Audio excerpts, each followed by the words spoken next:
Welcome to the Process Podcast. How are you doing, boys? Great. We are well, Chris. How are you, Chris? I'm all right. We'll get into that in a second. So I didn't ask Karan, how are you, Karan? I'm doing very good. You're very, very good. Very Ooh, good. very good. We are a few days out of semifinals, the Asia Far East Throwdown, and that's what we're going to talk about today. Cool? Yes, please. First thing, how is everybody feeling? Like, really? Like, tell us what you did in training to give us an indication of how you're feeling post semifinals. Let's start with Karan. You're deloading pretty hard, right? Very hard. Pretty good I've deload. jumped straight Well, back in there. when you talk about deload, you talk about he missing is. reps and the snatch balance and, he also almost breaking your wrist in a clean. Is that he what we're also talking about? completely ended himself in aerobic Tuesday On the yesterday. clean. Oh, did you? How do you know that? Huh? How do I you have know? eyes everywhere, my guy. Did Scott come in and tell you? No. CCTV. Little snitch. Okay, let's go, Karan. How are you feeling? I'm feeling And very good. how's your training going? Sorry. Training's going well. Back into double sessions. Straight in. So basically, you're saying you feel great post semifinals. That's your. Yeah. You almost cried when I touched your quads a day ago. You That literally was just on said. You Sunday. literally just said you're sleep deprived my as well. quads were sore on Sunday, and you literally dug into my quads. And yesterday, regarding the aerobic session, it was just poor sleep, bad nutrition, no warm up, and a lot of running and skipping in the Sounds rain. like normal. So Achilles, calves, tips were on fire. yeah. That's all that was. That literally sounds like your but- normal day of training there, is it not? That's exactly. So I'm back into regular training. Oh, perfect. Good. Like So a you're feeling champion. good. Can I ask you a question? Yeah. Most people would be deloading after a competition. Is Yeah. this a deload for you? No. I felt like the week leading into semifinals and semifinals itself, I don't think the total workload and volume or the intensity was a lot. If I'm being completely honest, it was more mental and emotional fatigue than physical fatigue. Yeah. So physically, I feel good. Yeah. Okay. Even with the mental fatigue, you don't think you need to deload? We I'll just be- don't want Karan to say he's good because none of us are good. It's like you can't possibly be good. Yeah. I mean, But it you might- are good. It's great. I'm happy for you. I mean, it might come back to bite me in the ass in the future, but it's happened in the past where I don't listen to the whispers and it comes back screaming at me where I have to force a deload. But right now I feel good. I'll be smart with my sleep and my nutrition going forward to more of the rest day. So looking forward to that. Nice. I'll be I fine. got a photo of him also avoiding the worm. Everyone else's legs are extended and his are bent going underneath it. How is that relevant? That just means you did. That just means you did less work. That's all. That is true. There are And many. you, We'll get and into you that. be-arched out of taking the worm off Chris. Oh my God. This is starting the podcast. This is We'll get actually to that in a Why is second. this exposing me? And to get out of the way, I'm all right. I'm okay. But he never asked you, so it doesn't matter. But still, This has been a brutal start to Oh, podcast. yeah, let's wow. move on. Ed, how about yourself? What's your training been like today? Training's been pretty chill. Yeah. Yeah, I'm feeling pretty tired. Yeah, I mean, you came in as a coach, not necessarily as a competitor, but do you feel like you need a deload after this whole experience? I just feel like I think it's more just like the first couple of days being back. I'm just like I just feel fatigued, like lethargic. I wake up in the morning and I'm like I feel like I need another 10 hours of sleep. Yeah, sure. And then I hit the afternoons and I hit like a bit of a wall, an energy lull. I could definitely get myself psyched up and go hard, but I just know there's no point in doing that right now. Yeah, I hear you. Like, so I haven't, the last couple of days since getting back, I haven't done anything heavy. I just done some like really light aerobic work, some easy bodybuilding. And the plan is to get back to Friday and that'll be my first like harder training session. Okay. So yeah, I'm feeling pretty tired. Yeah. But good, happy, mentally very good headspace, just physically fatigued. Yeah. Fatigue. As well as you, Ant, how you doing? I'm doing okay. Physically, my body's not in a good shape right now, just from an injury. Right. But I started moving yesterday. Did some like single arm stuff, just up body work, some midline. Didn't use my right arm at all. Today did some lower body work. And I have a scan tomorrow to see the extent of my injury. Okay. Would you say that like this kind of like flushing session is usually what you do after a hard competition, regardless of injury? I wouldn't really call my sessions a flushing session. I also wouldn't really call this a deload, to be honest with you, just because I'm just training now because I don't know what the next week is going to look like for me or the next month. So I'm just kind of going by feel. See, I feel good at the moment, so I'll just train. I think probably on Monday, Tuesday. This is Thursday this week, so next week, Monday, Tuesday, Wednesday, when I get my results back, I'll have a much clearer picture of what the next 1 week to 6 months are going to look like. Yeah. So yeah, I mean, I'm just taking it day by day at the moment, and I feel good. I don't feel mentally drained as I have done in previous competitions. Okay. I felt pretty good going into this one. Feel pretty good coming out of it. Obviously, there was a bit of emotional fatigue at the time. I was quite emotional on the third day of competing, and obviously, with the things that happened. So, but I also can understand that although being sad, depressed, upset, frustrated, fill in the blank with an emotional word there, but Sure. I feel pretty good. It's a part of sport, and it's something that I know that I signed up for, and it's just a part of the journey. I think we've all been through our own ups and downs, whether it be a physical thing or whether it be an emotional or mental thing. So it's just another thing to try and overcome. And yeah, looking forward to whatever that journey is. But we'll wait and see. And we're essentially going to be talking about that throughout today's episode. The reason why we have you three guests as well, I guess in some part myself, into this episode is because you guys represent 3 different avatars for the semifinals experience, and yourself as an individual competitor, and yourself as a coach of a lot of competitors, in particular for the semifinals. And Karan and myself to an extent, making up 50% of a team that is CrossFit CSTL. So that's going to be the kind of, when you answer your questions, I want you to answer from that perspective. Okay. And how are you feeling, Chris, by the way, before you start? You. I'm feeling pretty tired. I am 38 years old, and I'm feeling that age very, very hard right now. My deload is going to be a little different because I'm switching over to the build program for the next 9 weeks. It's something that I've been wanting to do. In my 7 years of doing CrossFit, I've never not done CrossFit. And I feel like I'm pretty close to getting burned out on the sport. And before I'm forcing myself out because of whatever circumstances, I just want to take a break and let the heart grow fonder from the CrossFit stuff for a while. So I look forward to doing build for the next 9 weeks. And then after that, we'll see what goes. Nice. I love that you're doing that. When did you make that decision to do that? Personally, I feel like I've been wanting to do build. As a community manager, I want to make sure that I'm connecting well with the community at large and not paying attention to build because it's not something that I do as a training program. It felt like a gap in my awareness as a community manager. So after just some thought to it, and I told Babs a couple months ago, our head programmer for builds, hey, make sure that that I'm actually going to do build sometime this year. It seemed like the perfect time because we're in the middle of the first week of a new build cycle. So it seems like the perfect time for me to get started on this new training program. So I'll take it day by day, week to week. I've done 2 days so far, and I've really enjoyed the change of pace and all the tempos and stuff. So I'm just really looking forward to that progress. Nice. I like that. Apart from, trying to maybe rekindle the love for CrossFit or just, take a break from CrossFit, do you have any other goals apart from connecting the community? Do you have any physical goals with build? Yeah. I guess because it's build and we're talking about, looking good as part of the goals of the program. I want to do a little bit of body recomp. You could do a bit of work there, to be honest. You mean I can get a little more swole because my chest is so fucking small? No, your chest is big. It's bigger than his. Yeah, I'd love your body, mate. Oh, thank you. That's weird. Just like to simmer in that comment for a little bit.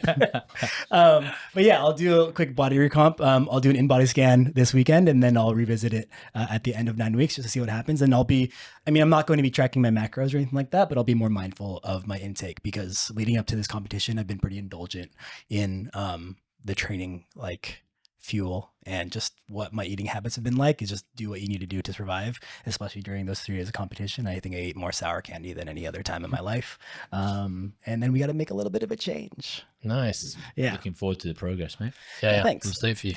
So let's get into it. First thing, really simple, as a coach, as an individual athlete, and as a team athlete, just real quickly, one by one, what would you say is as clear as you can express? What was your goal for the semifinals? And do you believe that you achieved that goal? Okay. I can go first because it's probably the easiest one. Sure. My goal is to qualify for CrossFit Games, and I didn't achieve it. Yeah. So knowing that as that's the obvious question in the room is Ant, we know that you are a games level athlete and you were aiming for the games, and that's tough as nails to do, and you didn't meet it this time around. Right now, what's going through your head in terms of, not achieving your goal and, just going through the process? Yeah, I think after event 4, I knew it was going to be a very, very difficult ask for me to try and qualify for the top 2 spots. And then obviously event 5 broke me, so that was out of my control at that point anyway. Yeah, I don't know. I'm thinking about what I want to do next year already. And like I said, I think I got to make that decision next week when I figure out what's going on with my elbow. But yeah, maybe it's individual. Maybe I look at team. I still want to compete. I still want to compete in this sport. Yeah. But I don't know which angle I'm going to go at just yet. So we'll see. Okay. And if I go team, let's say for the season, let's call that open, quarters, semis, and so on, doesn't mean that I won't do individual stuff leading up to that. So, don't know. I'm getting old as well. Yeah. I mean, how old are you right now? I'm turning 35 in July. Okay. And for those who are not in the know, like what in the sport of CrossFit, what is like kind of the average age of people kind of aging out of individual competition? Well, I mean, looking at the individuals at Far East Throwdown, everyone. So you got people like Semenov, who I believe is 31. You got Ant, who's 34. You got what's his name, Batelli, guy with the towel on his head. Can't think of any other way to describe it. Anatoly. Anatoly Boroshenko. Balotelli's a footballer. Mario. Anatoly. He's 37. Yeah. He finished 5th this year.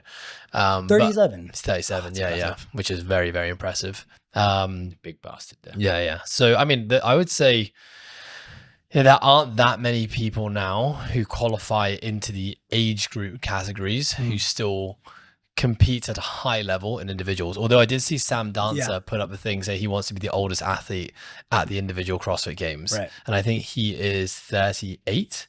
I think he's 38 now. That's pretty cool. Yeah. So yeah, I would say that Ant is definitely like on the upper end of the age bracket when it comes to individual competitors who are pushing for a game spot. Very different, like qualifying for semifinals and competing versus pushing for a top 2 spot. Yeah. I think those are two very different kettles of fish. I was the second oldest guy at the games last year as well. Oh, wow. Will Murad was the older than me, and then after that it was Pat Vellner. Wow. Okay. As a 38-year-old who's so close to the games, I know that feeling. Yes. You're not close to the games, Okay. my guy. And as a coach, what was your goal and kind of what? I mean, I guess for you it's a little different because you're not on the competition floor, but you are guiding people day in and day out. Like almost every event heat, you were part of someone's warm up and cool down. So what was your goal and did you achieve it? Yeah, I think my goal going into it was this was a new challenge for me. Yeah. Because I've never had that many athletes at a competition of this stature, right? Where the guidance and support, I think, of a coach is really important. And there's a lot you can do as a coach to enable an athlete to achieve their highest level performance. So there was definitely a new challenge coming into it. So I kind of didn't have that many expectations or know-how as to how it was all going to unfold. All I really wanted to do was to make sure that I gave every athlete, equal energy and time throughout the weekend. And for me, that meant that I always wanted to be there for their warm-up. So the moment the warm-up time really started, I wanted to be there with them on the floor. As to what I was doing, that's very case dependent upon the athlete. And this also included our teams as well. I wanted to be a presence on that warm-up floor for our team should they need me, or should I, if I could contribute and help them in any way. And then, of course, the debrief, like to be able to give them time once the event was done, to celebrate, to mourn, to listen, to high five, or just to sit with them and be with them. Yeah. That was something I really wanted to do for everyone, every single member of the process whilst I was there. And so I think I delivered on that. I think what was probably a bit more challenging than what I didn't foresee. Well, I think number one, on day one, I had an athlete or a team in every single heat of every single event, and literally every single one. So I thought there would be moments of like just downtime or potentially like time that I could spend a little bit more with certain individuals if needed. But it was literally like, okay, that athlete one is now stepping onto the floor, or they're getting called into the holding bay. I've got the next athlete or the next team like waiting, ready to go. Exactly. So it just kind of I flip flop back and forth, and so then I didn't have probably as much time to spend with the athletes, particularly after, not so much before. So that was definitely a bit of a challenge. So that was one aspect of my job, and I guess that falls under like my coaching responsibilities. Exactly. And I guess it's like the overarching goal would be like just give everything I can to allow each athlete or each team to perform their absolute best. Now that not a lot of the work for that actually happens before the semifinals. You know, actually at the semifinals, there's nothing game changing that you're going to change now. You're not going to change strategies necessarily, but it's just being there for them. But then also as someone who's a part of the process, I really wanted to make sure that I put time into connecting with the process programming community. So we had someone like, Andre, who's a judge, who was there all weekend. We had people fly in just to support the process programming. We had family members or friends of process members or people who were even on the process at our affiliates. Right. And so there was a really big crew of people there. And I wanted to make sure that I carved out some time within the weekend to spend with them, having a conversation, talking, getting to know them a little bit better. And then the other one is, making sure I did the same thing just for people at the event in general. So I love things like the Far East Throwdown because you connect with so many different coaches, people from CrossFit, athletes. And so I just love it as a big connection event. And I wanted to make sure that in between, number one responsibility was being a coach, but in between that, I was also making time to speak to people, meet people, build new relationships, deepen existing ones. And I think I did all of that. I walked away from that weekend feeling very fulfilled in all three of those categories. It would have been nice to have more time to do all of them. Right. But no, I think I did the best I could. Nice, man. And it was, probably the biggest showing in a competition for the process programming. That was pretty wild to see everyone in person. Yeah, I think, from compared to the year before, it was, we had more than double the amount of competitors. We went from one individual competitor, which was Ant last year, to 5. Yeah. And then in our teams, we had 2 teams representing the process last year. This year we had 3 teams, Ethos, who won last, or 3 kind of in a half teams. Woolen, who took a 3rd, were also kind of representing us as well. And then we had 2 more individuals within teams. So yeah, it was a massive showing, which was, really, really cool. Yeah. At times it was kind of overwhelming just to see so many people online that we usually see in person, in this event. It was like, whoa, this is like really what we're doing, huh? It's pretty cool. But it's also really nice that we have those like days leading up to it. We have a couple of days before the event, and obviously you got the briefing, and then we're going to a gym to train, and we created a WhatsApp group and tried to get everyone together, so we would spend time together outside the competition as well. And so that was nice that we kind of got a chance to see and hang out with everyone, pretty much everyone, before the competition actually started. So kind of like the bond was already there, and then we kind of just supported and helped and cheered for each other the whole weekend, which was really cool. It was very nice. And shout out to the entire process community for showing up and supporting in person and online. That was really great. For teams, what was your goal? I don't know if I ever asked you that real explicitly, especially because it's a shared thing, and I'm on your team too. So without me suggesting anything, what was the goal that you had for this competition? For me, it was, it all started last year. I think last year it was me, Ant, and Ed, just the 3 of us, at least from Coastal, from Hong Kong, going out and repping the process flag there. And while I was watching, supporting Ant last year, I even watched a few of the teams event because we had a couple of process teams, like Ed said. And the idea formed in my head then that I wanted to come back next year with Ant and Ed, with a contingent, with more athletes, with a team of our own, and hopefully with other teams and athletes as well. So the idea, the seed was planted at last year's semifinals. I saw athletes, I saw the ability of the athletes there, and I'm like, I could probably be there. I believe that I could. Of course, leading into the semifinals, I had a lot of self-doubt, of course, if I'd belonged there, but that's a different story. And then ever since I came back last year, I had certain goals of okay, I got to keep working on certain things to make sure if these things turn up in in-person competitions, I'm ready. But the whole point was to get the first I guess, person on the team, so I can form a team around that. And my best friend Skulk, who stabbed me in the back 3 times in the last podcast, I've been asking him. I gotta let it go. I've been asking him for forever if he wanted to go team, because if he said yes, then we look at finding two of the females. And then he's been saying no, so it was always in the back burner, but it was always in the back of my mind.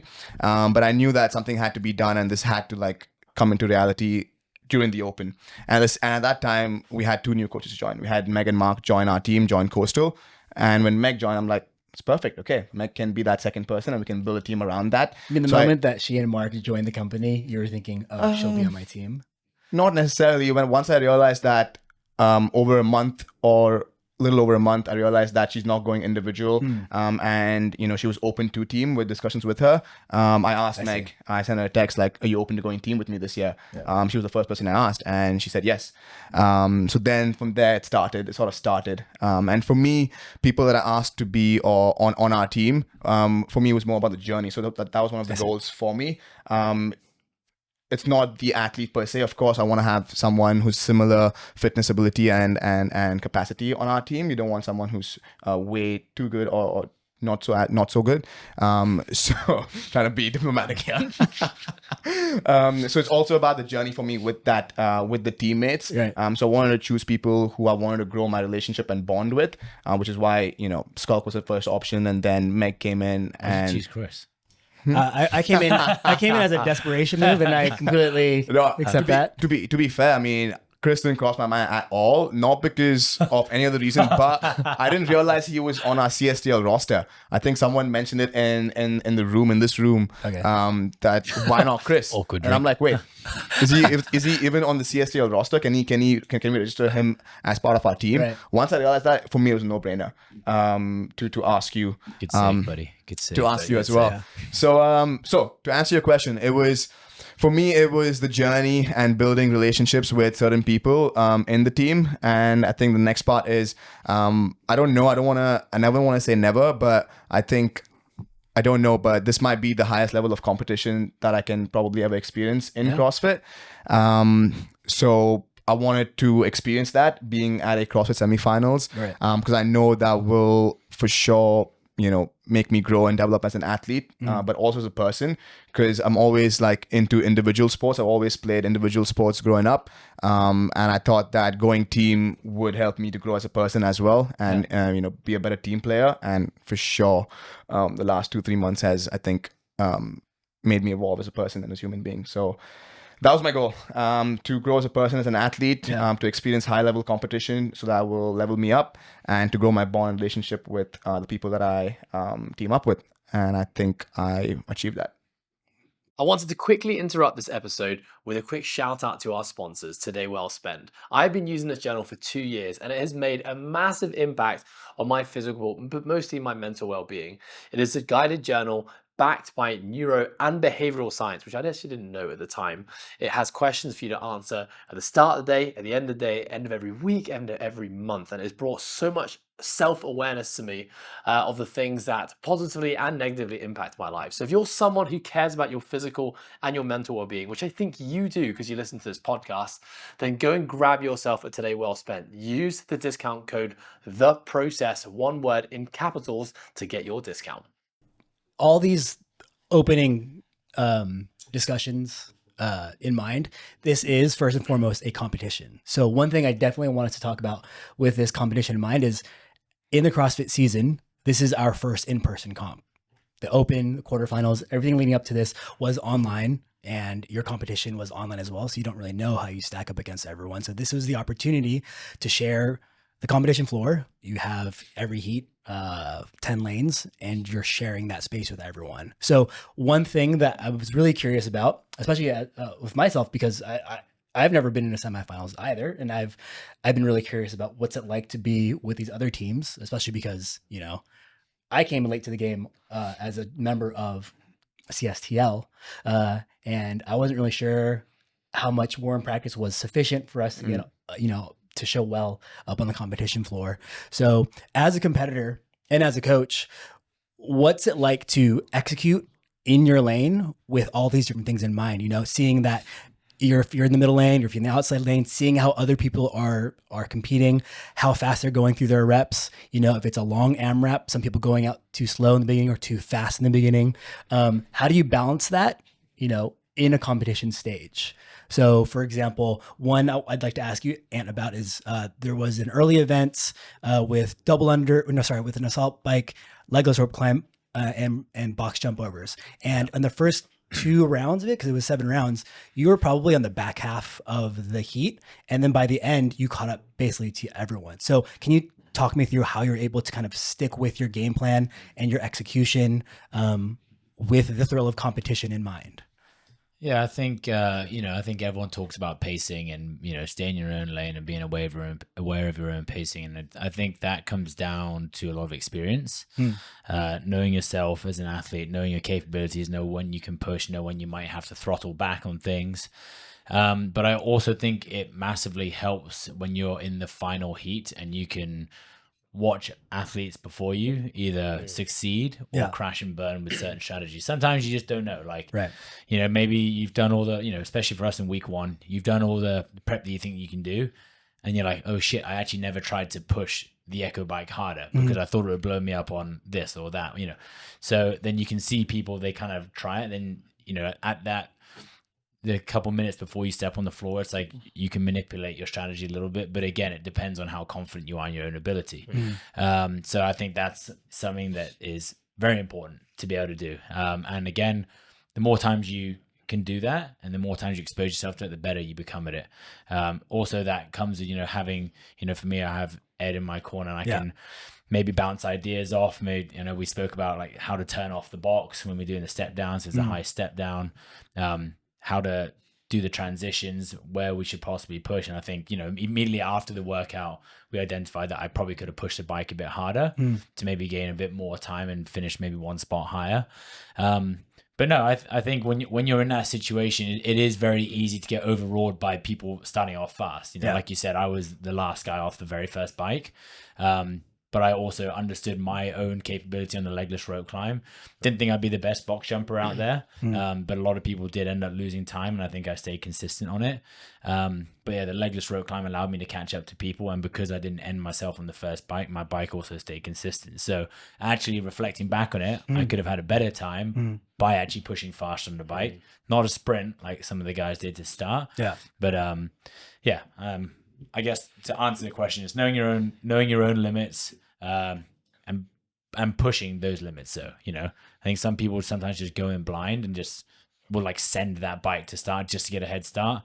And sometimes it just doesn't make sense when it's in a 7-rounder, for example. Yeah, I was gonna just say that I think watching Ant this year, I think this was the best I've seen you like stick to a strategy from the start. I think like in previous years, not so recently, but probably like, you know, first 5-6 years of regionals, and would probably be one of the athletes who went out quite hot and then would start dropping off quite a lot.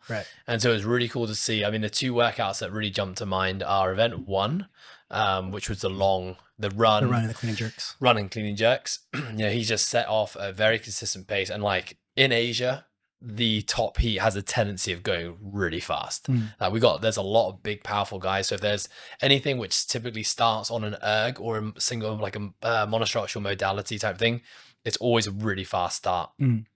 But I saw Ant actually really stick to a pretty smooth pace. Started probably like, because you had the advantage of kind of starting in that lane where you went straight onto the track, kind of started like 7th-ish, hung out there for a few rounds. But I could just tell watching, because I'm always looking at the body language of other athletes. And even though like his position, he wasn't moving up, I could see looking at his face and his body language on the run versus like the 3 or 4 guys ahead of him and looking at their body language on the run, I knew that he was going to make a move in the next 1 to 2 rounds. So rounds like 3 or 4, he would start moving up. And it's tempting to want to sprint because there's people like making aggressive overtakes on those runs, and it's easy to get caught up in that, or even see someone just a bit ahead of you and kind of like you just naturally get pulled sometimes to that person. I think you stayed really well in your lane, and then it was really like round 4, like people just started dropping off and you were able just to hold on to pace and actually finish quite strong. So that was really cool. And then the one that you said on the rope climb workout, you were last off the bike by quite a way. And then just very slowly, people just one by one, people would just drop off each round, and your pace just stayed pretty much exactly the same, if not faster. But I was just going to say one thing on the whole like staying in your lane thing. It was really different for me as a coach, depending on which athlete I was dealing with. I see. So when I was working with Ant, knowing that Ant has the ability to be taking a top 2 spot, right? He's proven it in the past, and I know he 100% is fit enough to do it. With him in the warm-up areas, when we talk about strategy, if there was something that we both saw, or I saw, or he saw in the earlier heats, then I would say to him, like, listen, I think you need to, I think like on the handstand walk workout, we were thinking maybe about breaking. It was like, you're going to have to go unbroken. You're just going to have to risk it. You can break and it's going to be safe. But if you want to finish high up in this workout, which you can, you're just going to have to push it, because everyone in the early heats is doing that already. And your separator will probably be on the road because you're a good rower. Now, I probably wouldn't have said that to any other athlete, because for them, they're not pushing, you know, a top spot, and there's less on the line, I guess, for them. You know, for them, it's like first experience. It's like, you know, it's much better for most people, you know, not play it safe, but like, you know what your capacity is, or, you know, when you're a newer athlete, you have less confidence in your strategy to know that you could give an extra 10% and still be okay. Whereas I know that Ant knows that he can be okay given an extra 10%. Does that make sense? And so I think with Ant, you actually changed quite a few strategies, like, you know, basically in that warm-up area where we realized it's like, okay, well, if this was your training time, this is what you did. People are already beating that in the heat before you. We're going to have to find a way now to go even faster. But for everyone else, it was pretty much like, okay, we know the strategy, we know how to break this, let's execute exactly as you did. And if, you know, feed on the adrenaline, if you feel like you got more to give towards the latter part of the workout, give it. And I would say, I think almost every single athlete, the vast majority of athletes went faster on the competition floor than they did in training. I want to give a quick shout out, but also as a case study of this, Xuan, who's a new process athlete. I understand in simulation, she did this event and she didn't finish the workout. She was into her last run before she got time capped. Is that correct? For event 1, yeah. Yeah. So event 1, we have our rounds of 800 meter run and 10 clean and jerks.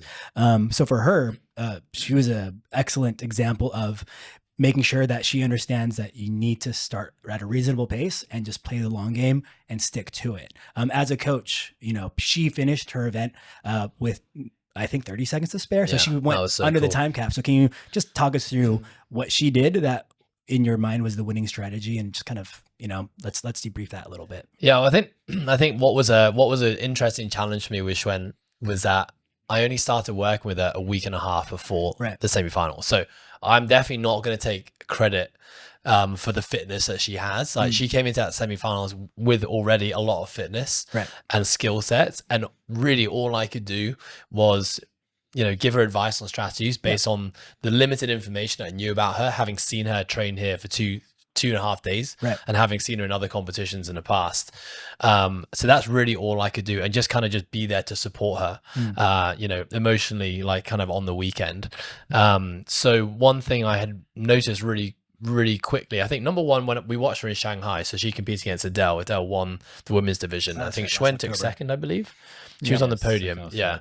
But something I just saw with her with almost with every like longer workout, she just went out too fast and she would deteriorate around the halfway mark. And her analysis of her performance would be, I just need to be fitter. Right. She would just say quite often, like, I need to do more aerobic work. Like, I need to be able to hold on to this pace. Yeah. And I would always be like, you actually don't need more. I mean, being more fit is always going to help everyone. But actually in her case, she doesn't need to be fitter to be doing better in workouts. She just needs to be starting a little bit slower. And if anything, like sustaining or picking up towards the end. And it'll be a lot less painful for her. So yeah, that was basically what I saw in her first initial simulations, was that, you know, just going too fast in all the workouts. And so what was really cool with her was, obviously as a coach, you know, you can give your ideas on a strategy, but at the end of the day, the athlete, it's ultimately their decision. Yeah. And I'm never going to push a strategy on an athlete.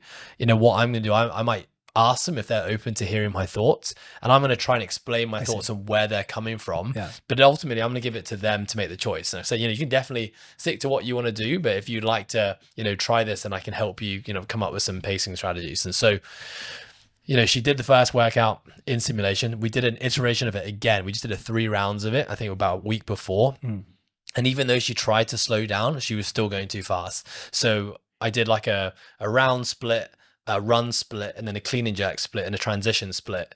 And, I asked her, how did you find that? She said, yeah, like good, about 7 out of 10, which was the intention for that day. So then when we looked at the maths and I had all written down for her, she could see that it was like, you are still dropping off. Then if we did another 2 rounds, you're going to be dropping off even more. So we still need to start slower. And it was really cool. So she started the workout, and her position, I can remember it was a circle, right? So you had to run around the barbells. Yeah. What's even harder for her, because, she, by this point, bought into the idea that she needs to start slow. She understood it. She was able to put it back to me in her own words. So I knew that she understood the idea of it, and she could understand that this would help her. It's just like, holy shit, she's never done this before. And the first time she's going to do it is going to be at the semifinals. All the cameras, all these people cheering, like that's going to be a really hard task for someone to go against the grain of something they've done for so long and try something new. And the placing that she was in, which is basically like she was almost seated last in her heat. So that meant that she was starting right at the back of the pack, like literally the last place. So she was already from the beginning going to be chasing everyone onto that run course, which could be even more demoralizing when you've got to start slow. But she did. She stuck at it. She finished her first lap still in last place in the heat. And I think like by round 2, I think she picked off like one person. So she moved from last, like second last. And then round 3, I think she picked off one more. So she's still like trusting the pace. I could see her body language was good. She wasn't tired, but she's still right at the back of the pack. And I can see that for a lot of athletes, this is probably where they think, shit, like I'm halfway through this workout and I'm still at the back of the pack. I'm gonna have to start sprinting. But she didn't. She stuck with it. And then it was round 3 and 4 that suddenly like other athletes all started dropping off, and she just started like clawing her way up, which is a very motivating feeling when you're an athlete, right? Moving past athletes. And then she basically held like neutral splits and even picked up the last round even faster and ended up finishing the workout. So she pulled back like 3 minutes on her training attempt, and it was a lot less painful for her. So that was like really cool. And I think she was really emotional about that to see like, wow, this actually worked. And maybe it isn't my fitness. Maybe I'm not so unfit. But it's like, this is a whole new ball game now. This could change everything. So yeah. Yeah, that was awesome to see for first time training to be able to achieve that. And, she had a great weekend overall too. Yeah, I was actually quite emotional seeing that. Yeah. Before I even saw that she was emotional about it, just being like, that is so cool. She's finished this workout. Just because of all that backstory. Yeah. It was really cool that she just trusted it and did it and executed. I also think that athletes who have experience in their and trust in their self and in their own strategy can also rely on the adrenaline and the level of competition and like the crowd to pick them up an extra 1 to 10%. Yeah. And I know that's something that I always do better in in-person competition anyway. Sure. And I definitely think I ride off the crowd and ride off my other competitors as well.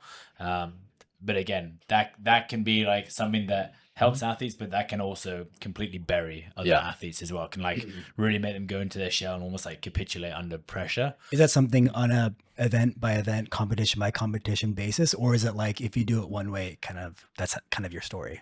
Yes and no. It depends. Depends like the nature of the competition. If it's like just like a one-off competition, maybe there's not much on the line, doesn't matter. Right. When there's game spots on the line, there's much more on the line, and like there's a lot more pressure there. More media, more coverage, more crowd, more expectations.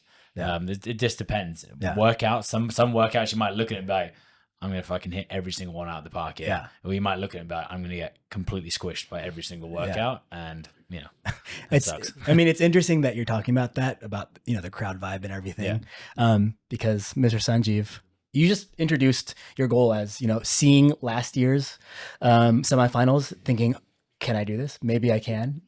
The level of competition is right around where I could be a year from now. So for yourself, seeing the crowd on the other end, right, where you're on the competition floor and they're yelling at you, what was your experience like in the strategy, in being able to execute? Because you're not talking about on an individual basis. You need to be able to do this with your team members, either pushing them or, holding them back or staying on the same level, communicating in real time. I was in the middle of this too, but from your perspective, talk us through that. Karan said he was by far the fittest on his team, so it was easy. Never said I that. could see that. It's not true either. Depends on the workout as well. Oh, okay. Come on, ladies. Give me back my- give me an example of that. I back myself on the run, so I can probably take my team on that. As long as you had your knee sleeves on, you're good. 100% need my knee sleeves for emotional support. But yeah, I think Ed nailed it. I think great minds think alike. All right. Go on, then.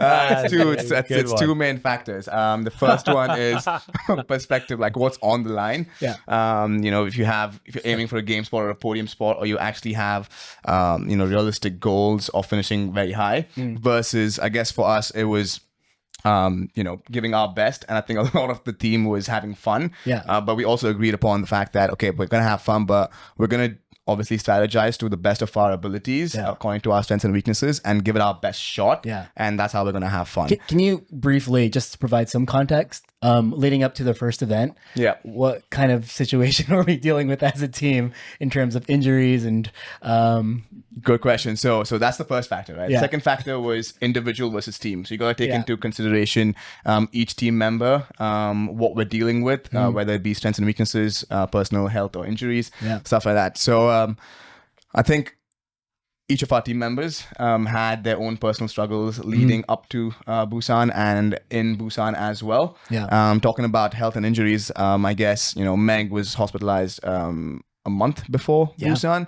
for 10 days. During quarterfinals. Yeah, during quarterfinals, exactly, right? That was a whole fiasco where our team changed like 3-4 times. So Meg had a health scare there.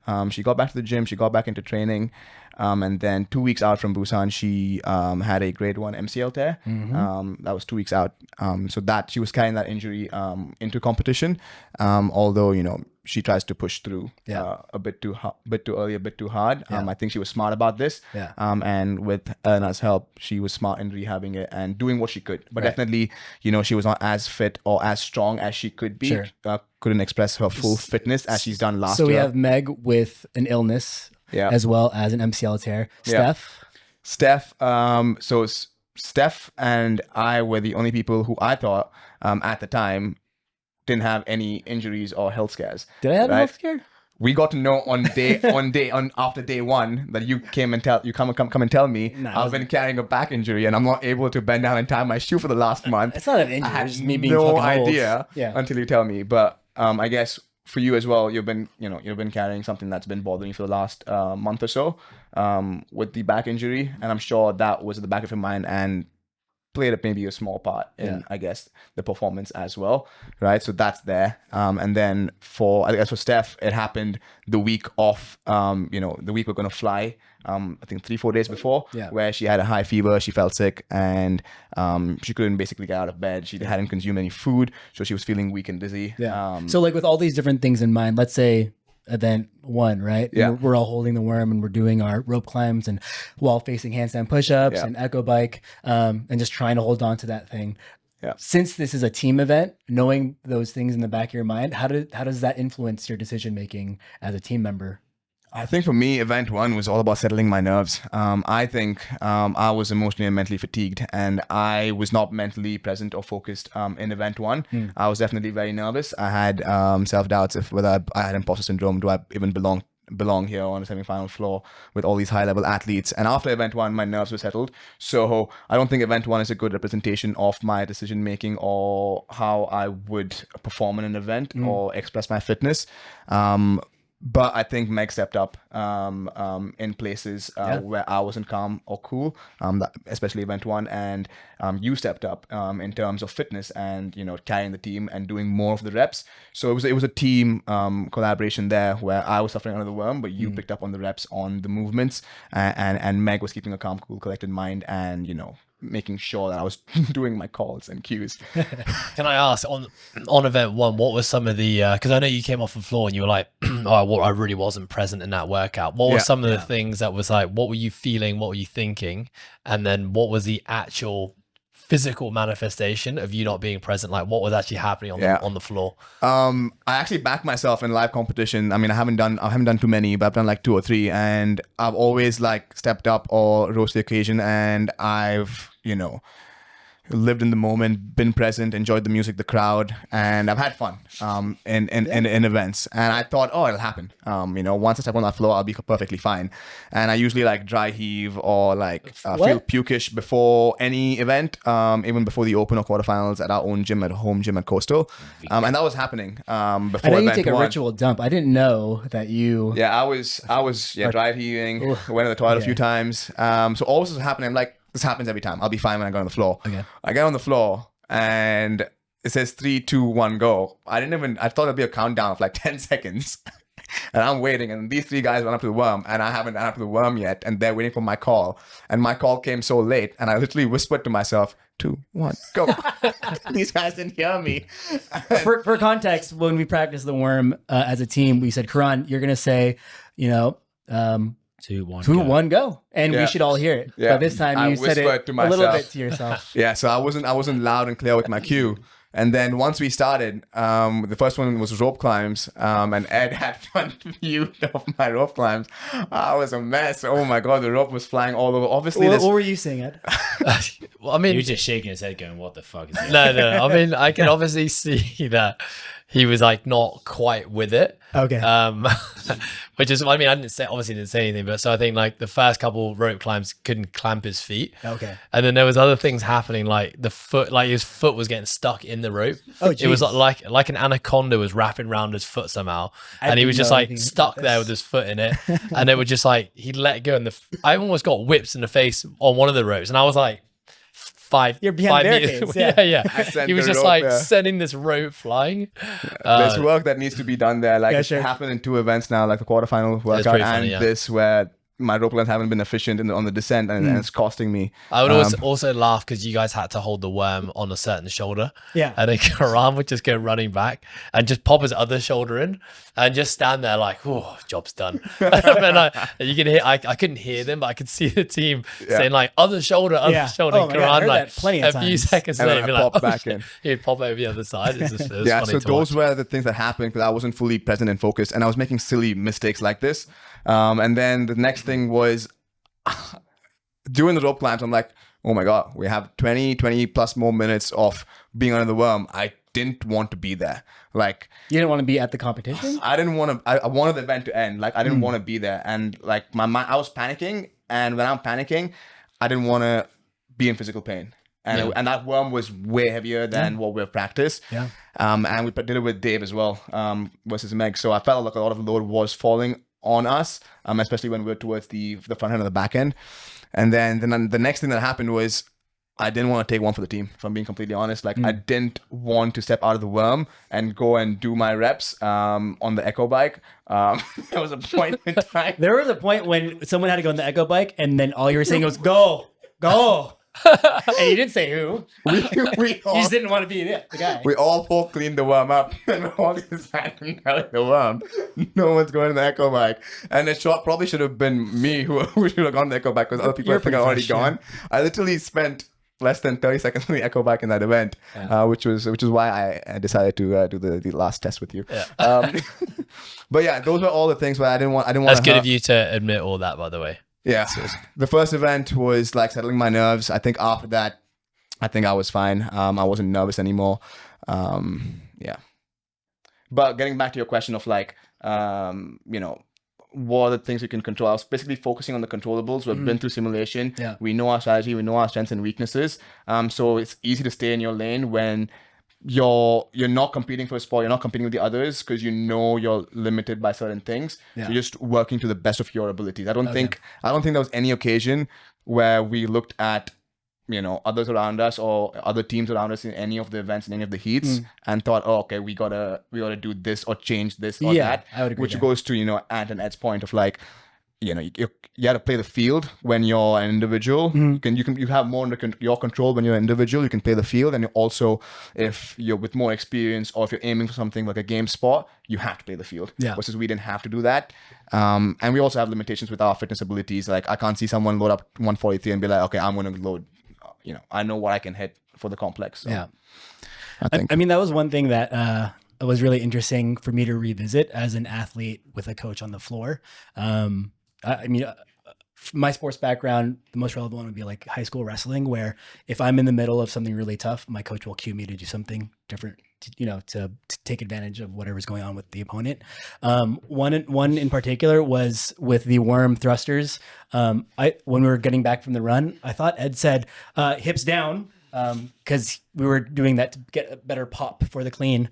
But what you later actually said, which makes sense now, was heels down, because I kept doing like Michael Jackson toe squats on every goddamn rep. And I didn't know why. Why did I do that? I thought I was getting pulled forward. And then there was even one rep where I did one toe squat and then I jumped forward, and I think that screwed up everybody else. And then I just then at that moment I just couldn't figure it out, and then I just kind of stuck with it. What was I didn't realize you had a back injury before the thing as well. Were you protecting your back on the worm, do you think, at all? I don't know. Like it just feels really tight. I'm not really sure what's going on there. I don't think it's not really an acute injury. It does, because it does happen on the worm. People who don't want to basically hinge at all, right, and they want to try and keep a more upright torso, they were like, you got basically, that's why a lot of people squat very wide on the worm. I see. They'll take the wider stance, which allows more hip opening. This stuff, I don't know any of this stuff. It's good to know now. The point for me was, in that same event, I'm hearing Ant sing to Karan, "Let's go, ladies!" That's every lap, because we're doing 2 laps on the course. Oh yeah, come on, ladies! I'm sorry. Keeping the morale high, you know. That's right. I mean, as a coach, how do you cue people effectively? Because you don't have that much opportunity. And even for me, you said like maybe 3 words, and I didn't even get that right. Yeah. From a coaching perspective, what is your job when there is an opportunity to coach on the floor? I mean, to be honest, I don't really coach on the floor. Yeah. It's like I don't really want to, because I think a lot of my philosophy on coaching is that, we want to give the athletes a tool so that they can be autonomous when it comes to performing. Sure. So yes, training, maybe that's a time where as a coach you can have your input whilst they're in the middle of doing something in a workout. But really, like when it gets out onto the competition floor, it's really the athlete doing their thing. Yeah. I just and actually as the days went on, so on Friday at the start of the competition, I guess I was just really excited. I wanted to be out there, watching every one of the athletes competing, and it was quite quiet, so I could easily like just wiggle to the back and be in the lane of the athlete and be able to watch them. But by the end of Friday and Saturday, Sunday, it was so busy, I couldn't even get out onto the floor. So I ended up not being on the competition floor and just watching everything through the screen in the warm-up area, which was actually a lot better for me. Like I felt like I got a lot less emotionally attached to the performance of the athlete.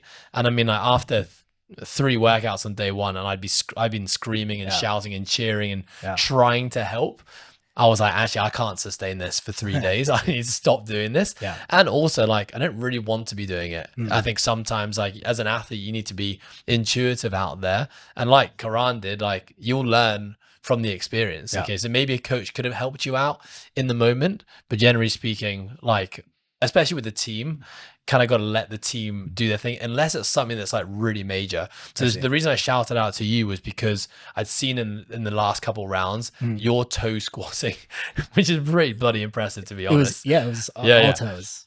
Your toe squatting, I think, was throwing rhythm out on the team, and no one on the team could work out why it was happening. So that's why I kind of shouted out there, hey, like, try keep your heels down. I think it's going to help the speed and the cadence of the worm. Obviously a little bit too far away, that got lost in translation a bit. Another one was, I think you had a couple of wall facing handstand push-ups to do. Yes, we had 10 left. And then I thought you said, Chris, just do them. I did. And then I did 8 and I came off. And then you failed one, didn't you? I failed. Well, I failed one. After 8. I hit 1 and then I failed a number 10, the last one. I thought you said just do it again or something. So then I just, I felt like I had to man up and do it. But the whole time Meg was like, I'm good, I'm fresh. But the thing is that you had your last handstand push-ups as a team, and you had the capacity to do it, and you guys were losing a lot of time going in and out of the worm. Yeah. So I had said to you, Chris, like finish these off, but take your time, like don't rush it. So you did 8. Yeah. I think you had or like 6. You had 2 more to go. Yeah. And you came off the wall and you literally you rested about half a second. You went, and you went straight up, and I was like, oh no, not yet. Yeah, I reloaded them arms. Yeah, exactly. So I think, but there's helpful things. I think, like for example, in Ant's running event, you know, I could be in a really good position where I'm not like barging through people. He can probably hear me, right? And I don't know if you found it helpful, but just being able to tell him like where he's sitting in the field, and what other athletes are doing. I'm not gonna. No, he's gonna decide whether this is a pace he can maintain if he wants to pick up. But I'm just letting him know, like. The guys in front of you are lagging and they're slowing down. Guys behind you are also dropping off. So like you're in a good position. So there's little things like that I can say. But you know, when the clean and jerks, there's nothing I'm going to say there other than just like go on. And that was something that I was curious for you too, is like, because there's a lot on the line, and even just a few more reps or a few more seconds could really change the leaderboard for you. Are you looking for anything? I mean, as a solo competitor, is there anything that you're paying attention to, or are you seeing if there's anyone can give you a cue? Like, what's that like for you? Yeah, it depends on what the workout is. You know, if it's like, let's say it's like a max lift, and you can't see what other people have got on the bar, and it's close at a certain point. Let's say you got 225 in the bar and someone puts 227, to be like, hey, like you need to go like, you know, 230, whatever. Yeah, that's helpful. When I was running, you know, that was also helpful. Like, you can afford to slow down here. It's like, okay, cool, I can take my foot off the gas here a little bit and I can pick it up later on. That's helpful. When it's not helpful is like when you maybe have already pushed it a little bit and you're fucked, and someone's just like fucking screaming at you. Like, that's really which is basically what everyone does. Go faster, but pick it up. Even when it's like manic, you can still hear the voices that you resonate with or you understand, and you know who they are. And when people, I don't know, I apologize to Kron because I did this to him in Shanghai. I was fucked in a 20-minute AMRAP. And I was walking out to do my pistol, and he was just literally just screaming like, you gotta go faster.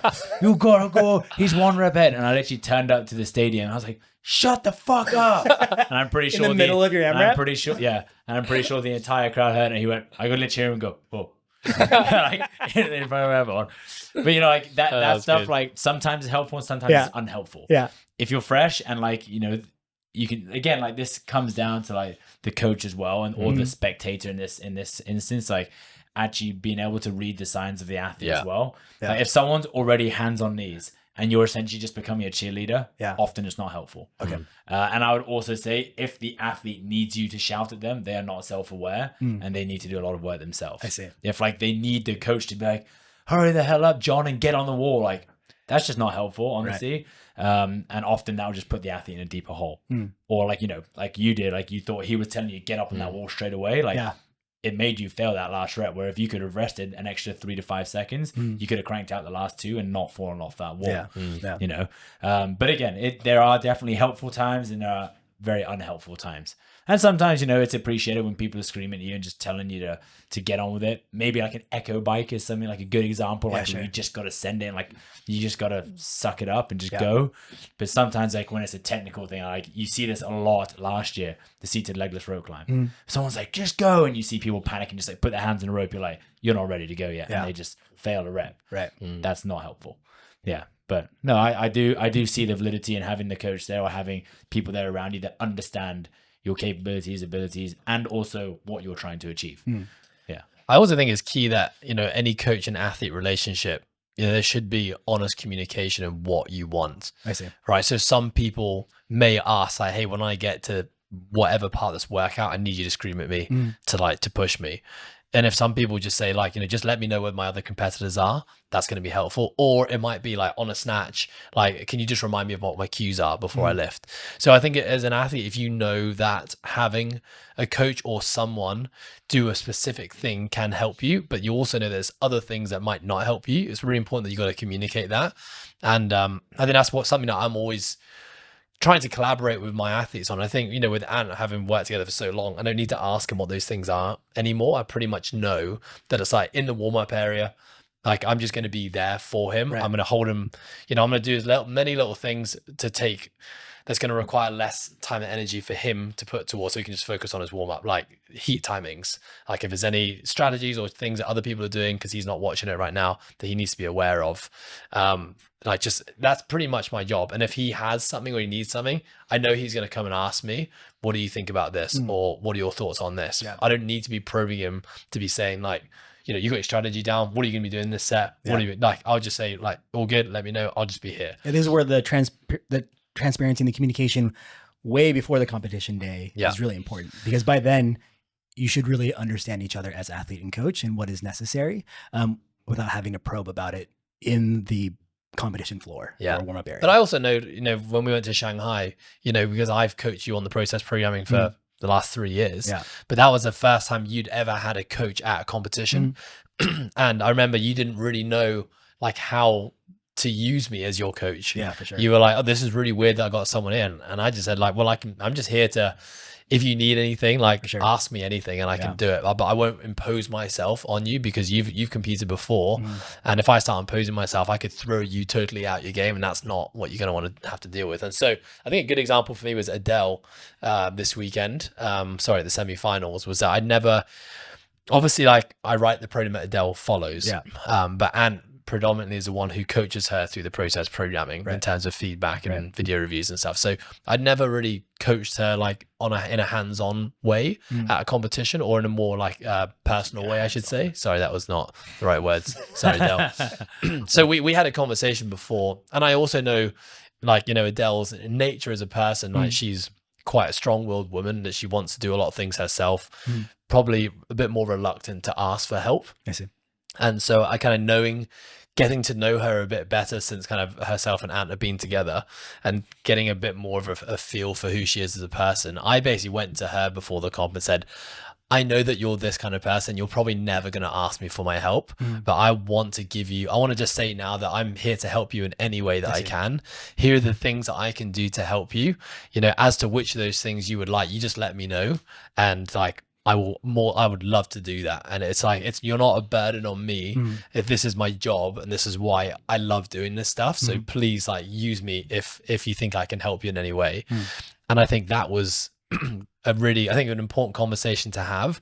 And she was able to express, what she would like for me to do. And we ended up having really good conversations about strategies and mindset and like, managing stress before the competition. And that was really good. And then again, on the day, great athletes, good athletes know what to do. Like they know how to warm up. They know when to start warming up. They have their own routines and protocols that they like to do before an event. And I see a lot of coaches coming in and imposing themselves on the athlete in the environment, right? You should do this, go do this. Have you done this? Okay, now do this. And I think it can really throw an athlete off. Or like Ant said, if you're an athlete who has become so reliant on that, what happens the moment that athlete steps onto the onto the competition floor and the coach is no longer there to handhold them along the way? They're probably not going to be able to navigate, an event and a competition to the best of their ability. Like you just got to let the athlete do that in the moment. So yeah, I think one of the big challenges for me all weekend was that, you got 5 very different personalities. Some of these athletes, the individuals I've worked with for a really long time and just know what they need and how to operate. And a lot of them was me working with them for the very first time in like at this scale of a competition. So I just felt all of them just, played more of the conservative role and was just like, I'm here if you need me. And if you need me, just come up to me. Yeah. I think that type of interaction, I definitely, as an athlete, I got a good sense of that during semifinals. There was one particular event, 3 or something, the overhead squats in the row. And I just switched over from going to a squat snatch or whatever into doing clean and jerk start. And even in warm-ups, he said, why don't you go ahead and go a little bit wider in your grip? And looking back, I think you knew that I could take that feedback, because I'm kind of just like, number one, about my mobility, like range. And second, I think you have an understanding that like, if you give me that suggestion, I'll just run with it. Yeah. Right. And it won't get into my head of like, oh, what if I miss this clean and jerk? So, knowing what type of communication is appropriate for each person is definitely key, especially when you're in an event where you're coaching multiple people on the floor at the same time. Yeah. Yeah. Yeah, it's a tough one because I also know that it's like if I gave you that and it completely threw you off, Yeah. I had confidence that it wouldn't throw you off. And it was also like, hey, do you want to just try this for a rep? Yeah. If it feels good, use it. If it doesn't, just stick with what you're doing. And you were like, oh, this actually feels really good. And so that was a good solution. Yeah. Speaking of communication, we did plenty of that, Karan, during. My favorite one was event 2 was the clean and jerk complex. We got 3 cleans, 2 front squats, and a shoulder overhead or jerk, whatever. And the day before, Karan looks at me, he says, look, how do you feel about buzzer beaters? I really like the ability to do my last lift as soon as the buzzer begins, so that way I can make it and have that feeling of being able to do that. That's really important to me. Do you want to do the buzzer beater if it comes down to it? How did that go, Karan? You got beaten by the buzzer. Let me tell you, everyone now. You got beaten by the buzzer. He did not beat the buzzer. That's not how I phrased it. It's pretty accurate. I'm pretty sure he said, I have a very good memory with my father where we did a buzzer beater. What? Together. He said, I drive on the buzzer beater. No. Yeah, it was along those lines. You might have added a few words. Yeah, just to be humorous about it. But the communication was there, where there was something that was important to you, and you were not afraid to let your teammates know. Thank you, Chris. I think you are giving me too much credit there. Communication. What's going on there? Communication was there before the event, but during the event, I went first. Right, I opened at 86, and that was 190 pounds, and then you went next. You opened at 225, and then I looked at you and I said, "Do you want to go again?" So communication wasn't there. You remember that? Yeah, he wanted me to do a clean and jerk right after the last shoddy one. Because I'm like, I'm just gonna go twice, and I want to say that with the buzzer beater. Like, do you want to go again? And then he looked at me like, did you just see my 225? You saw how hard that was. I'm like, okay, I'll go. So then I went 200 pounds. So thank you for giving me credit for communication there. I wasn't there. But what was your question? I mean, for you, because we're talking about individual conversations too, and that relationship that a coach and athlete build over time. Yeah. For us, I mean, number one, as a team, we haven't been communicating a lot just because of the circumstance of, number one, people's work schedules, me being in the mainland most of the time. Like for you, was it easy for you to know when to communicate or when to hold back, or when a conversation was necessary or not? Was that difficult for you, or did you feel like it was pretty intuitive and natural? I think we spoke about strategies and what and when we needed to communicate. So event 2, it was just between you and me. Yeah. And then Steph and Meg had to communicate amongst themselves for their lift, because the girls went first and then we went. So we sort of knew that both you and I were going to have 2 attempts. It was just the order of how we were going to go. And if it came to it and you had more in the tank, or you had a few more pounds in the tank versus me, whatever is going to give us a better total would be the last lift of the buzzer beater. So we had that set in mind. And then I think the communication comes in with event 3 when we got to communicate amongst all 4 of us as to what pace we can run. Yeah. So, taking into consideration everyone's whatever injury they're carrying or their health, we had to make sure we're running at a pace that is maintained or sustainable by the entire team. And I think the communication happened very well there. I think we did a good job of. I think that was our best event to finish when we thought that it wouldn't, given all the conditions and scenario. So I think we communicated well there on the run, and you did a very good job of checking in while running with Steph, with Meg. Is your knee okay? Are you feeling okay, Steph? Yeah. All of that. So communication happening constantly during that. And on the thrusters, even though there was, at least one error in the first 3 rounds, we didn't drop the worm. No. We just readjusted on the fly, and we cranked out the sets how we wanted to. We wanted to go 9-6. So there was communication during the event, on the run, on the worm thrusters as well. So I think a very good job there, because we had an idea going into each event, what kind of strategy we want to hold.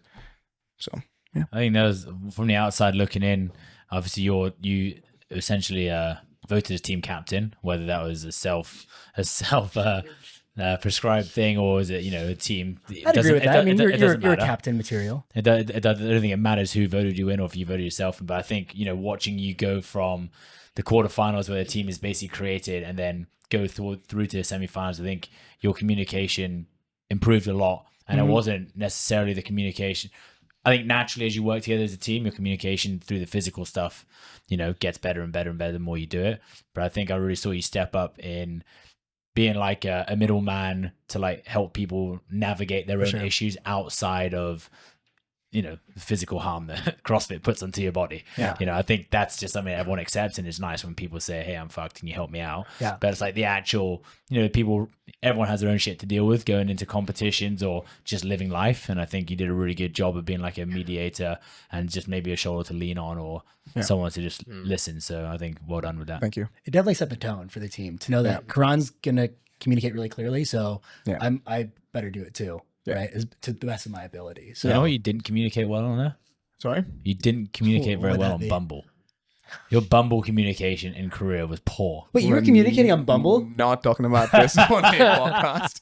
I was never on Bumble in South Korea. It Acts was like a champion. Ant who was using my Bumble. So if anyone in any Koreans or anyone in Korea that got a swipe right from me, it wasn't me, it was him. So he's the one interested. DM him. Actually, don't DM him. He has a girlfriend. So Yeah, it was just fine. ignore the swipe right from me. It wasn't for me. That's news to me. Thanks for the public announcement. One thing I definitely want to make sure that we talk about, just because it was a big deal, especially on that day, was the injury that you sustained on the snatch ladder. Number one, props to like the entire coastal community and process community showing their concern immediately. Like, I kept getting messages and I was like, I don't know how to answer this Probably 'cause I question. was rolling about on the floor like an Oski, Yeah. kind of like you after the last worm event. No. There's nothing wrong with that. That worm was fine. But just like kind of go through like TikTok of like what exactly happened for anyone who's curious. Yeah. No pre-existing injuries. Felt pretty good going into it. The snatches felt solid. One of the heaviest snatches, I'd already snatched it once, went for the second rep. Bar was going slightly forward. It was definitely a savable rep. So as I was going to stand up, the bar was just slightly in front of me, and I went to stand it up, and structures in my right elbow just gave way. So the bar came down, I dropped the bar, a lot of pain, felt like a bit of a tearing sensation in my elbow, which I've felt multiple times, like in my knees. I actually felt it 2 years ago on my left elbow when I did a similar snatch at 265, but it was definitely wasn't as serious. I could feel that immediately. So it's like, I know I've done something fairly serious here. Rolled about on the floor for a little bit. Head judge came over, showed his concern. Medical team came over, showed concern. CrossFit liaison, so Juria, came over. So all, some were helpful, some maybe not so helpful, but at the end of the day, allowed me to stay on the floor. I told them I wouldn't try a lift, even though I still had time on the clock within my window. Took my equipment off, just sat there. Emotionally, knew immediately at that point, like I'm done. I was still going to try and hang on the rings and maybe pick up a dumbbell. After the event, got escorted to medical. They had a look at it. There was pretty immediate swelling around the elbow. I knew in my head and heart it wasn't good. But who knows? Sometimes adrenaline pulls you through. And I was going to give it a crack anyway. I don't know why. And Ed also said this, but like, I just don't like it when people withdraw from events, especially when like you don't know what the problem is sometimes. And then you see like a big old sob story go up on Instagram the next day. And I don't want to put up a sob story. I don't feel like I'm that sort of person really. And that's just my personality. So I wanted to give it a crack anyway. The lady tried to send me to hospital, get an ultrasound, which it didn't make sense to me. I was like, why would I do that? It's too much information anyway, and it's not going to help me for the next event. You never have to do it. And it's also not going to help because I got to do this in Hong Kong anyway. Exactly. I was like, can you just maybe just strap it up a little bit and see what I can do? Try to strap it up. Walked over to dumbbells because there's dumbbell lunges in the last event, which are 100 pounds. Try to pick up the 35 pound. I could kind of pick it up. Try to pick up the 50 pounds and I couldn't do that. And then I just knew at that point it was done. I went and asked the organizers if it was okay if I could just sit on the bike and do a one-arm echo bike. And they said that'd be fine. Just please don't attempt to muscle up. And that was it. So just wanted to do that more for my own sanity. But also to show respect to the other athletes. I think leaving an empty lane is also just lame as well. It looks shit. Looks shit for the spectators and people might wonder. I just wanted to go out there and also just finish off the event as best as I could. did the 30-calorie echo bike, and then just spectated the 9 other lads who finished off the workout really well. I mean, that came as a shock. First of all, this snatch, but then seeing you on the competition floor for event number 6, there was a lot of speculation in the back room of like, is he going to try to do a ring muscle up, or just is he actually going to show up on that lane? And what's, in my head, I'm like, what's the worth of doing that? And that was actually one of the questions I asked. Like, why did you show up for event 6 anyway? I mean, the funny thing about saying that this is your personality is like, because partly because the echo bike was the only thing you were going to do, you fully sent it and you beat like a couple other guys and you pointed at them afterwards. Like, how the hell did I beat you with a broken arm? And I would say 100%, like that's 100%. That's definitely par for the course of your personality of just like, I can do something, so I'm going to do it, but also like, let's make it a fun time. I mean, I have my own thoughts and emotions about that too. Ed, I mean, as a coach, what was that like for you to see? So as I said, like I'm basically watching all the day 2 and day 3 from the warm-up area on the screen. And the reason I said it's I get less emotionally attached when I'm not watching it live is because your athlete's not always on the screen. So sometimes you actually don't know where your athlete's at until they go on the screen. And at this point in time, and literally was like front and center on the screen. He's setting up for his 245-pound snatch. I remember I'm stood with Carlos Albanello, who I coached for a few years, and I would say have a really good relationship with, and we're kind of like just both watching the event together, and like Ant comes on screen, and we're both like pretty stoked and pretty fired up, but also like, okay, I hope he hits this. And then obviously when it happens, it was just like everyone in the warm-up area, as soon as Ant went down and like started grabbing his elbow. I mean, we've played rugby together for basically our whole lives, and we both in that time picked up some pretty nasty injuries, like dislocations, tearing ligaments, getting knocked out, things like that. And I mean, I know that I rarely will fall down the floor and roll around. I know that he will rarely fall down the floor and roll around. So the fact that I saw him rolling around straight away, I was like, shit, this must be bad. So like, I remember as soon as it happened, everyone in the warm-up area went like, and I felt like 50 faces turned and looked at me straight away, being like, let's see how he's going to react. Really? You thought that? Yeah, I felt it like straight away. I remember Carlos just looked at me straight away, and I was just like, I think I probably swore and said like, fuck or something. And I basically marched straight onto the floor to see, as I was walking out, the jury is basically calling medical team, like, guys, get out here fast. There's nothing I can do at this point in time, right? So I'm just like, just trying to keep my breath, because there's 2 parts of it. It's obviously one, it's like, I know how much this means to him, and I really want him to succeed. And I know that he wants this audacious goal of making it to the games. And yes, event 4 was like meant that the qualifying was going to be really hard. But like, still, like, you never know, anything can happen. So it wasn't over yet. But then the other part of me is like, he's my brother. And I think that's like the probably more emotional part of seeing that happen.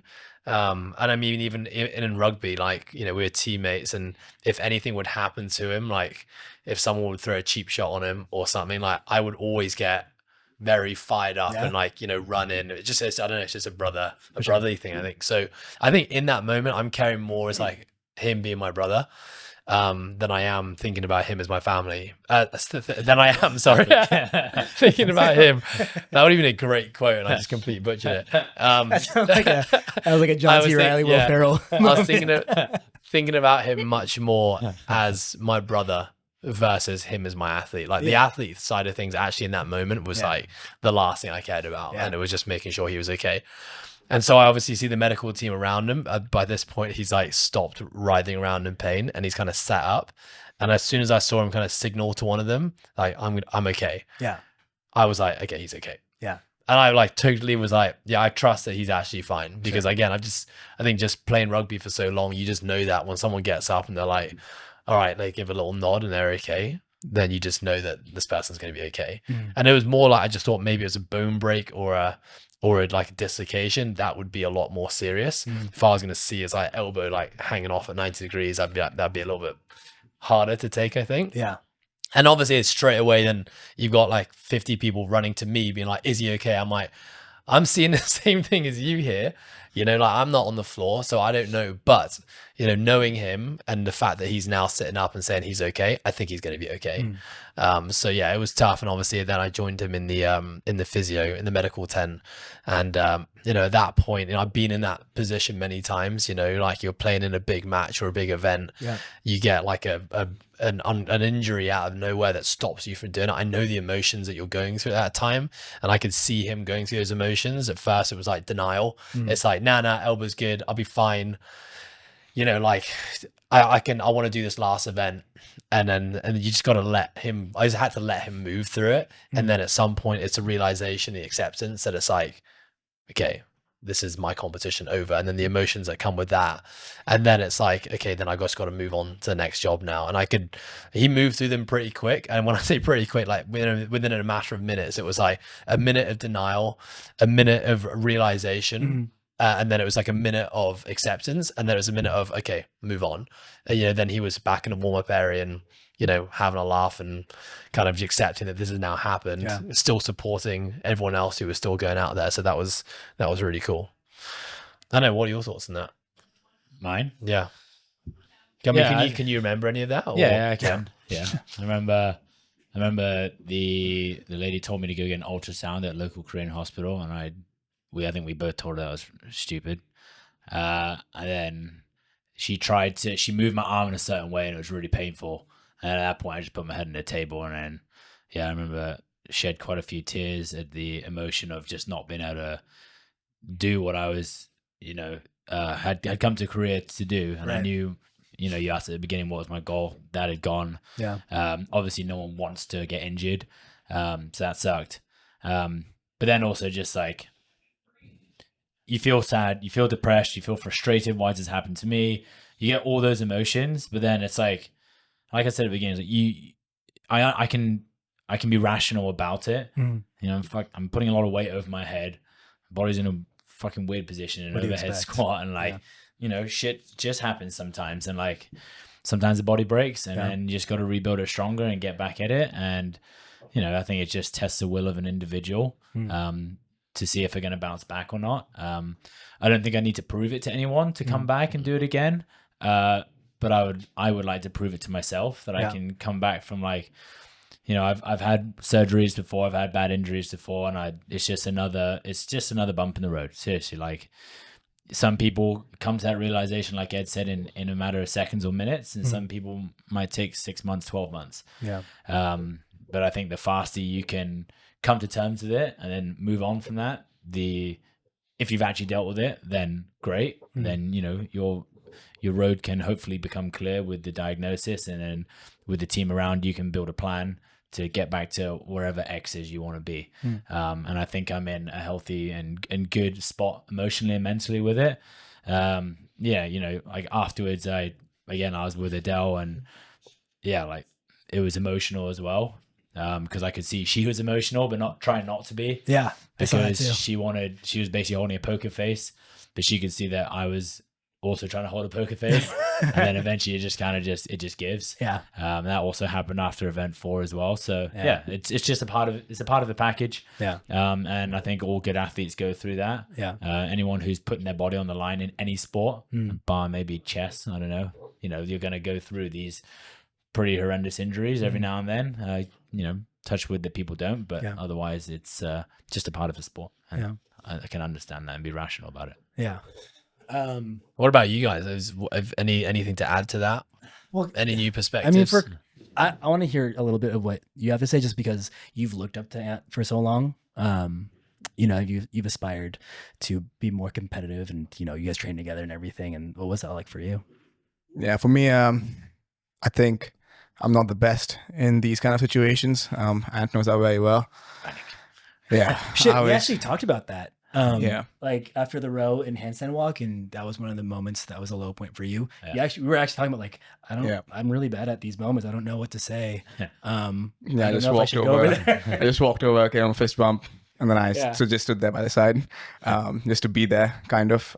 You know, so I'm quite awkward in these kind of situations. I think from my point of view, I was with you in the athlete warm-up area, watching it on the TV. I was seated down, and it was the first rep on the 111 kg bar, and he panned to Ant, and then they panned away, and I thought he made it. And then he had about a minute 45 or so around then. He had 3 more attempts. I'm like, okay, this is going good, because I saw him in simulation and how that went. So I'm like, okay, this is good. And then the TV panned back to Ant for the second rep, and then that happened, and I just went onto my knees, and I was in shock. And You actually went dropped to your your knees. yeah, Did you really? yeah, I just dropped from the chair. I was on my knees because Oh no. because I mean it's very personal as well, Yeah. right? Because I train with him, I look up Yeah. to him, and I know how much hard work goes into this. So I was gutted for him because I knew what that meant. Yeah. You know, even like Anne said, like we sort of knew after event 4 that it's going to be really hard to qualify for the top 2 spot, but nobody wants to go out that way or want your season or that competition to end that way. Right. And for me, I think I'm, when it comes to myself, I'm very calm and collected when certain things happen to me. But when it comes to people that I care about, I just panic. I don't know what to do. So first thing I did, dropped to my knees. Then I look back, I look at Ed. Ed runs out. I just follow Ed. And then I was in a state of shock. I'm like, I saw it on TV. Then I see him on the floor, like in real life. And I can't believe it's happening. So I'm just in shock, and I'm just there waiting. My phone's going off. All the Coastal members are, sending messages. And then I think after a while, I talked to you and Meg, and I'm like, okay, what do I do? I need to update the team, and I think Ant's mom was texting as well. Oh wow. So I updated the team, and I was just there. And for me, it was like I was a little bit heartbroken as well. Obviously, seeing someone that you care about so much going through what they're going through, and you can't really do anything about it. Yeah. But I have to commend Ant. Like, one of the reasons why I look up to him so much is how quickly he bounces back. And I had an emotional reaction on the WhatsApp group where I called someone out because they said something and it offended me. Yeah. And then a minute later, you take a video of him and he's making a joke about it. I'm like, okay, now I look like an idiot. I'm back in the group and you're just joking about your own injury. So that was how quick he literally, accepted it and moved on. And that mentality where he bounces back so quick and he can laugh at any situation. And the fact that the never quit mentality, going back out there and doing what he can and focusing on what he can do. That's something I look up to and aspire to be, however I can. So, I think a lot of people do look up to you for that. So, kudos to you, man. Thank you. Yeah. I did enjoy it when I pretended to jump up to the rings and the whole club went, whoa. I was like, no. Not doing that. Just to kind of cap that note off, I mean, we wish you the best on your recovery. Thank you. We know you're going to play it smart. And Do we? I assume you're going to play it smart. And we'll just take it day by day, week by week. Thank you. And then we'll look forward to the next season. Thank you, sir. To end on a positive note, I just want to end the episode, this discussion, on maybe just a shout out that you guys have for anyone in particular that we haven't had a chance to give a shout out to. And then we'll kind of leave it at that. I'm going to give you a second by starting with my own. I'm going to go ahead and shout out Meg and Steph. Oh, dude, I was going to say that. Damn it. Oh, well, you're going to have to pick someone else. Because really, I mean, we're only 2 people representing a 4-person team. And, we all had a bunch of nerves and a bunch of doubts about what we could do and if we can do certain things. And the run and thruster event was like, that really set the tone for, we can actually be capable of doing great things as a team. I mean, even before that, the clean and jerk complex of them both hitting really heavy lifts. Meg hitting the lift, I think, was the same weight that where she sustained the injury. And Steph just going super heavy on a day where she thought she was only going to do an empty bar clean and jerk. So they stepped up hard for that. And the run event being our best one was pretty wild. So, just endless appreciation for all members of our team. But because in particular they're not here with us today, I just want to give them a clear shout out that you guys rocked it. And I thank you immensely. Nice, Chris. Yeah, I'm gonna do a double shout out. I'm gonna take you as well. I'm gonna shout out Meg, Steph, and Chris, because I think everything we went through as a team leading into Busan, before quarterfinals, after quarterfinals, before semifinals, during semifinals, I think we've grown stronger together. I think our bond and connection and relationship has grown with each other and one another within the 4 of us. So kudos for everyone to stepping up and facing whatever challenges that came our way and staying together as a team. Like you said, good job. I think all 4 of us did a very good job with that. And then my second shout out is going to be to my premium subscriber, Andre. It was lovely meeting you. Yeah, it was nice meeting him. We've been interacting a lot, of course, through What Up, because he does follow the process programming, and he's a premium subscriber. But also we interact on WhatsApp and Instagram. So it's nice to put I think he's the first premium subscriber that I'm meeting face to face. So I'm more of an in-person kind of guy, where when it comes to social media, I'm not the best at communicating. And I think our relationship has grown quite well online, and to put a face to all of the videos and the text and the conversations we've had was quite nice for me as well. So shout out to Andre as well. Nice. Yes. I can go next. I'd like to give you already shouted her out, Ed, but Adele, I think is a rookie at this level of competition. Very level-headed. I think there were a couple of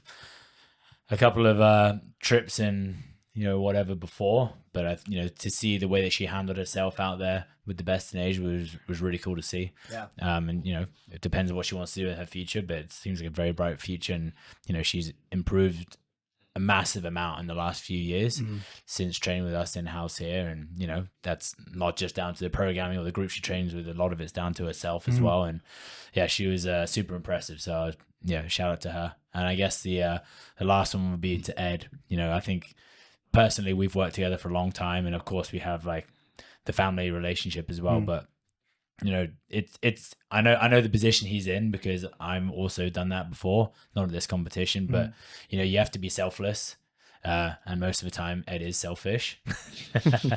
But in this situation, for 3 days he was very selfless with everything that he was doing, and I can definitely empathize with the fact that he didn't have any free time pretty much throughout the whole weekend, and always putting people first and trying to take, whether it's carry a bag, make a protein shake, figure out dinner, communicate with other people, even that shit, like it piles up a lot and it becomes a lot. So I really appreciate that, and thank you for that over the weekend, and looking forward to you doing it the next 5 years still. Well done. Thank you, Ant. I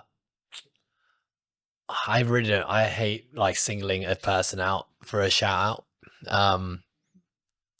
So I definitely want to shout out all the athletes who represented the process. Obviously for being great ambassadors for the brand. I think one of my biggest takeaways from the weekend was that every person that wore a process shirt over the weekend, it wasn't just, the 19 people that we had competing. It was like, we had AC instead, 2 of our affiliate owners fly down to support. We had people like Lee and Taylor from Coastal fly down and support as well.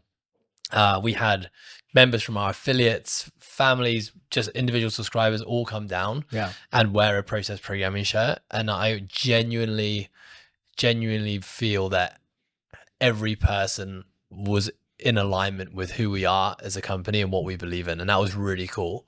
And I think that's just testament to where we're taking this company now. And the fact that we talk about things like our culture and our values so much that it's clearly attracting people who believe in those same things. And to see it, in person, that it's like all these really good people all together and all just clicking because we're in alignment in that sense is really nice. And so I guess my shout out goes to everyone in the process community who came down.